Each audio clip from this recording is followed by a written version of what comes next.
Les anti-masques restent mobilisés en Allemagne.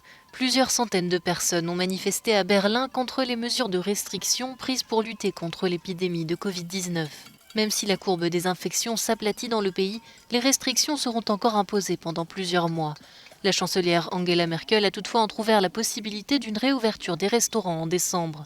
La dirigeante a également détaillé son plan de vaccination et près d'une centaine de centres devraient être bientôt prêts.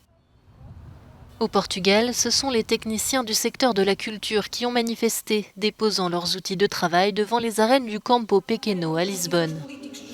L'ensemble du monde de la culture est très inquiet, alors que le secteur emploie près de 130 000 personnes. Les syndicats réclament des mesures immédiates pour empêcher que la culture ne meure au Portugal. Les financements annoncés par le gouvernement sont insuffisants. Quand une tragédie se produit dans la pêche, l'agriculture, le secteur bancaire, même les banques privées ou dans l'aérien, le gouvernement les sauve. Donc il doit aussi sauver la culture.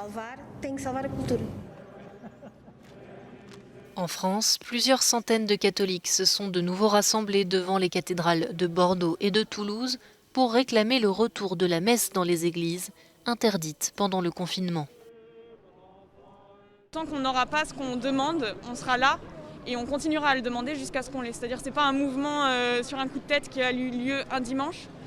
C'est un mouvement de tous les catholiques de Bordeaux, mais aussi de France, comme on a pu le voir, qui veulent vraiment, du fond de leur cœur, qui veulent retrouver la messe et l'Eucharistie. Après plusieurs mois d'épidémie, les citoyens européens pourraient ne pas être au bout de leur peine. Un responsable de l'OMS estime que le continent pourrait connaître une troisième vague épidémique début 2021 si les gouvernements reproduisent les mêmes erreurs que lors de la deuxième vague.